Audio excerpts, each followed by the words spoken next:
अस्सलामुअलैकुम जी प्रेस के खास अपडेट में आपका खैर मकदम और स्वागत है। ईरान ने अमेरिका और इसराइल को खबरदार किया है कि किसी भी मिस एडवेंचर का फौरी जवाब देंगे। ईरानी IRGC के commander major general Mohammad Pakpour ने कहा कि अगर अमेरिका और इसराइल ने किसी तरह की मिस एडवेंचर की तो हमारे हाथ ट्रिगर पर मौजूद है, हम फौरी जवाब देंगे। मोहम्मद पाकपुर ने कहा कि IRGC अमेरिकी सहूनी दुश्मनी और बदनीयती पर मबनी किसी भी कार्रवाइयों के खिलाफ ईरानी दफाई ताकत और मुल्क की सलामती को पहले से कहीं ज्यादा मजबूत किया है। इस बीच ईरान में हालिया फसादात पर ईरानी सदर मसूद पेजेश्कियान ने जोर देकर कहा है कि हालिया साजिश इसराइल और अमेरिका ने जून में हुए 12 रोजा जंग के बाद तरतीब दी थी।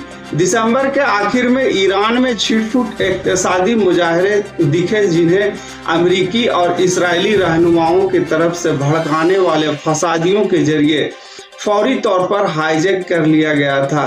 अमेरिकी सदर डोनाल्ड ट्रंप ने मुसल्लह फसादियों को रियासती इदारों पर कब्जा करने की दावत देकर उकसाया था और उन फसादियों की मदद के लिए ईरान के खिलाफ फौजी कार्रवाई की धमकी देकर खुलेआम तशद्दुद की हौसला अफजाई की थी और इसराइल की जानिब से अमेरिका को एक और जंग में घसीटने के लिए ज्यादा से ज्यादा खुरेजी की हिकमत अमली अपनाए थे।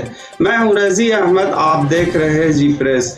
मेरे वीडियो को लाइक करें और मेरे चैनल को लाजमी सब्सक्राइब करें। इस बीच प्रेस टीवी की खबर के मुताबिक यमनी अंसारुल्लाह मूवमेंट के सरबराह अब्दुल मलिक अल हौसी ने कहा है कि अमेरिका ईरान के अंदर दहशतगर्दी के फसादात को हवा देने के बाद अपने मजमूम मकासद को पूरा करने में नाकाम रहा है।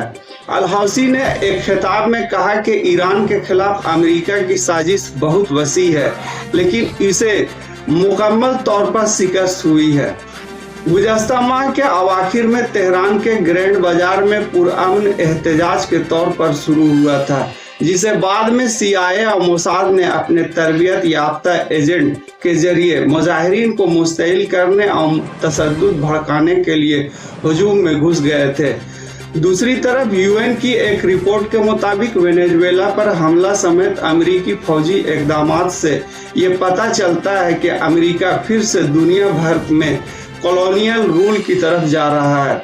अमेरिका के इस अमल से बैनुल-अक़वामी कानून की बुनियादों को खतरा है और आलमी मामलात को जंगल के कानून में डूबने का खतरा है। UN के खुसूसी नुमाइंदे बेन सावेल ने कहा कि वाशिंगटन की हालिया और यकतरफा जारहियत और ताकत के इस्तेमाल पर कानूनी पाबंदियों के वसी तर कटाव की अक्कासी करती है, खास तौर पर डोनाल्ड ट्रंप के दौर में। मिस्टर सावेल ने कहा कि यह हमें शिकारी कॉलोनियल दौर की तरफ लौटाता है, जहां ताकतवर ममालिक अपनी खुदमुख्तारी या हक के खुदइरादियत यानी आज़ादी को नज़रअंदाज करके दूसरों यानी छोटे मुल्कों पर अपनी मर्जी मुसल्लत कर सके और उनके वसाइल को लूट सके।